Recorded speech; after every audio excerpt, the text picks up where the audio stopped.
నమస్తే. ప్రస్తుతం మనతో పాటు ఉన్నారు శ్రీ విద్య ఉపాసకులు, వాస్తు జ్యోతిష్య పండితులు శ్రీమతి జయప్రద గారు. నమస్తే అండి. నమస్తే అమ్మా. శ్రీమాత్రే నమః. సాధారణంగా మన పెద్దవాళ్ళు చెబుతున్న దాని ప్రకారం చిన్న చిన్నవి ఉంటాయి. వినడానికి చాలా ముచ్చటగా అనిపిస్తూ ఉంటాయి కదా! అంటే ఇప్పుడు కాకులు కనిపించట్లేదు గానీ సిటీస్‌లో, అదే మనం ఊర్లో వెళ్ళామనుకోండి ఎక్కువగా కాకులు కనిపిస్తూ ఉంటాయి. ఇంటి ముందుకొచ్చి కాకి అరిచిందనుకో ఇవాళ చుట్టాలొస్తున్నారు అంటారు. కొంతమంది ఇష్టం లేకపోతే కాకిలని తరిమి కొడతారు కూడా. అవును. లేదు కాకొచ్చిందంటే కొన్ని కొన్ని సందర్భాలలో మేబీ ఏదైనా అశుభం జరగొచ్చని కూడా భావిస్తూ ఉంటారు. ఇలాంటివి వింటూ ఉంటాం చిన్న చిన్న మాట. అయితే ఏమీ లేకుండానే ఉదయం లేచిన దగ్గర నుంచి చేతిలో ఉన్న ప్రతి వస్తువు కింద పడిపోతూ ఉంటది. హ్మ్. అవి గాజువైతే పగిలిపోతూ ఉంటాయి. కొన్ని సందర్భాలలో వాటిని అశుభంగా భావిస్తూ ఉంటారు. మేబీ దిష్టి ఏమన్నా తగిలిందేమో అందుకే ఇలా జరుగుతుందేమో అనుకుంటూ ఉంటారు. కానీ సామాన్లు పడిపోవడానికి, ఆ వస్తువులు పగిలిపోవడానికి దిష్టికి ఏమైనా సంబంధం ఉంటదా? ఖచ్చితంగా ఉంటుందన్న. అంటే మనం ఉంటుందా? ఉంటుంది. పూర్వకాలంలో మనం ప్రకృతిలో ఉండే ఏవైతే మనకి శక్తులున్నాయో దానితో ట్రావెల్ చేసేవాళ్ళం. అంటే స్వచ్ఛంగా, స్వచ్ఛతగా ఎదుటి మనిషి కష్టాన్ని తెలుసుకొని, వాళ్ళ కష్టం వస్తే ఆ కష్టం మనకు కూడా వచ్చిందనుకోని, కాస్త వాళ్ళకేదైనా సాయం చేద్దాం అనే ఒక ఆలోచనతోటి, ఇలా పూర్వకాలంలో మనుషులందరూ ఉండేవాళ్ళు. ఒక మానవ జీవితం అనేదేంటంటే, ప్రారబ్ధ కర్మలు వల్ల వచ్చిన జన్మ. హ్మ్. సో, మానవ జీవితంలో మనం తీసుకోవాల్సిన జాగ్రత్తలేంటంటే, మానవుడిగా పుట్టినప్పుడు మనం ఏదో గజంలో చేసుకున్న ప్రారబ్ధ కర్మలు ఏవైతే ఉన్నాయో, ఆ కర్మలు మంచవ్వచ్చు, చెడవ్వచ్చు. ఈ రెండిటికి నివృత్తి చేసుకోవడానికే మనకి చేతులు, కాళ్ళు ఇచ్చింది. ఇప్పుడు జంతువులనుకోండి 4 కాళ్ళే ఉంటాయి. చేతులుండవు. మనకి చేతులు, కాళ్ళు ఇచ్చారు. ఆలోచించడానికి బుర్ర గూడా ఇచ్చారాయన. హ్మ్. అంటే శక్తి, మన ఆలోచన శక్తి ఏంటంటే, మనం ఇలా చేయొచ్చు, ఇలా చేసుకోవచ్చు, అలా చేసుకోవచ్చు అని మాట్లాడడానికి, ఆలోచించడానికి, పని చేయడానికి. ఈ 3 మనకి ఏర్పరిచారు అంటే ఏంటంటే, ఖచ్చితంగా మనం ఏదో మంచో, చెడో చేసుంటాం గత జన్మలో. హ్మ్. దాని ప్రారంధమే అనుభవించాలి ఈ జన్మలో అని చెప్పి వచ్చింది. కొంతమంది బ్రహ్మాండంగా పూజలు చేయకపోయినా బావుంటారు వాళ్ళు. కానీ ఎందుకు బాగున్నారంటే, వాళ్ళు గత జన్మలో చేసిన పుణ్యరాశి ఎక్కువగా ఉంది. అందువల్ల వాళ్ళు చేసుకుంటున్నారు. ఈ జన్మలో ఎన్ని పూజలు చేసినా ఫలితం రావట్లేదు. గత జన్మలో చేసుకున్న వాళ్ళ పాపపు రాశి ఎక్కువగా ఉంది. అందువల్ల ఈ జన్మలో దాని నివృత్తి కోసం పూజలు చేస్తున్నారు. అంతేగాని అదేదో ఇప్పుడు చేస్తే అది రిజల్ట్ రావడం కాదు.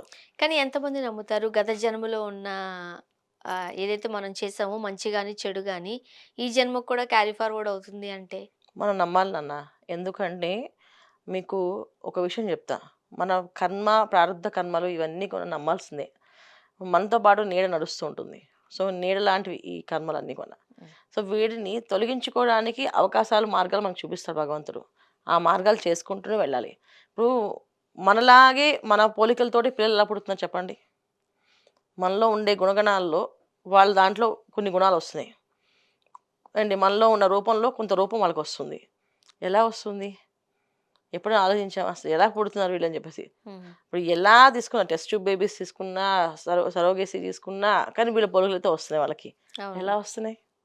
అంటే కొన్ని ప్రక్రియలో మన త్రూనే మనం మన బిడ్డల్ని జన్మనిస్తూ ఉన్నారు. ఇస్తున్నాం మేబీ గదా! తల్లి వేరే కావచ్చు, సరోగసీ. హ్మ్.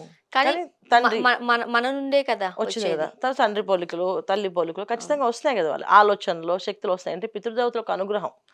వాళ్ళు పుట్టడానికి ఆ ఇంట్లో వాళ్ళు పుట్టాలి అంటే పితృదేవతల యొక్క అనుగ్రహం ఉంటది. అంటే మన పూర్వీకులు, మన పెద్దవాళ్ళు ఎవరైతే చనిపోయి పైలోకంలో ఉన్నారో, మోక్ష లోకాల్లో ఉన్నారో వాళ్ళ అనుగ్రహంతో పుట్టిన వాళ్ళే ఈ ఇంట్లో సంతాన భాగ్యం. ఓకే. అందుకని కర్మ సిద్ధాంతాన్ని ఖచ్చితంగా నమ్మి తీరాల్సిందే. సో, మనం ఏదైతే కర్మలున్నాయో అవి మనం నివృత్తి చేసుకోవడానికి మానవ జీవితం. సో, మానవులుగా పుట్టినప్పుడు అందరూ పూర్వకాలంలో మనం ఒక 70, 80 ఏళ్ళు అట్లని తీసుకుంటే, ఒక వీధికి, ఒక ఊరికి కష్టం వస్తే ఆ ఊర్లో అందరూ నిలబడేవాళ్ళు. అవును. ఒక వీధికి కష్టం వస్తే ఆ వీధిలో అందరూ నిలబడేవాళ్ళు. ఒక ఇంటికి కష్టం వస్తే ఆ ఇంట్లో వాళ్ళు నిలబడేవాళ్ళు. ఇవాళ ఏమైంది? ఎవరి కష్టం వాళ్ళే ఒక భరించాలి. ఇంట్లో ఒక మనిషికి కష్టం వస్తే ఆ కష్టం ఇదే. అవును. ఇదే బాధ్యత మాకే సంబంధం లేదు. లేదు. అని చెప్పి అందరూ తప్పించుకుంటున్నారు. హ్మ్. అసలు వినడానికి ఇష్టపడట్లేదు. చూడ్డానికి చు ఇష్టపడట్లేదు. అలా తయారయ్యారు సమాజం. అలా తయారైనప్పుడు ఖచ్చితంగా మనకి ప్రారంధ కర్మ అనేది బాగా వెంటాడుతుంది గదా! హ్మ్. అప్పుడు మీరన్న దాంట్లో ఈ దిష్టి దోషాలు, దీనివల్ల పగులుతున్నాయి వస్తువులు, ఇవన్నీ గూడా దానివల్ల జరుగుతాయి. అంటే పూర్వం ఏదైనా ఒక కాకి అరిచిందంటే, ఆ ఇంటికి చుట్టాలు వస్తారని తెలుసు. అంటే కాకికి ఉండేదేంటంటే, పితృదేవతల యొక్క సంరక్షణ కాకికి తెలుస్తుంది. హుహు. ఇవాళ మా ఇంటికి వీళ్ళొస్తున్నారని పితృదేవతలు అనుకుంటారు. పంపిస్తారట వాళ్ళని. అందుకే మధ్యాహ్నం కాలం టైంలో వచ్చిన వాళ్ళని అతిథి దేవో భవ అని చెప్పేసి అవును. వాళ్ళకి అన్నం పెట్టకుండా సాక్షాత్తు పంపించరు. సాక్షాత్తు భగవంతుడు ఆ రూపంలో వచ్చారు. అంటే మన పితృదేవతలు ఎవరో ఒకరు వాళ్ళ రూపం దాల్చొచ్చారు హ్మ్. అని వాళ్ళకి భోజనం పెట్టి పంపించేవాళ్ళు. మీరు మధ్యాహ్నం వచ్చారు. మీరు ఏదైనా తిని వెళ్ళాల్సిందే. మీరు ఏదైనా తిని వెళ్ళాల్సిందే అని చెప్పేసన్నారు.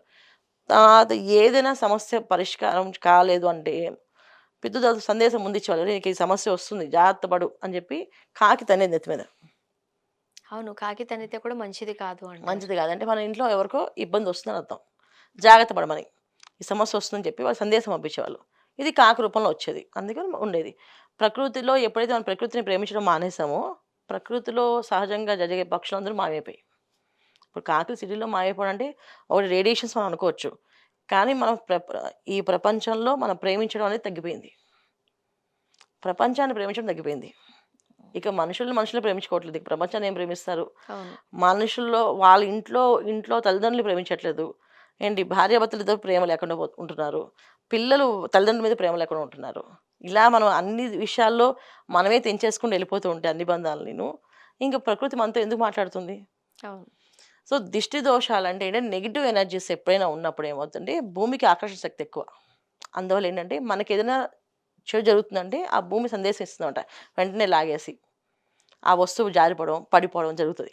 సో, పగిలినప్పుడు తెలుసుకోవాలి. అంటే ఈ ఇంట్లో ఏదో సమస్యొస్తుంది. జాగ్రత్తగా ఉండండి అని అర్థం అనమాట. అది భూమి ఇచ్చిన సందేశం మనకి. అంటే రాబోయే భూమాత ప్రమాదాన్ని ముందుగానే చెప్తుంది. గుర్తించడం.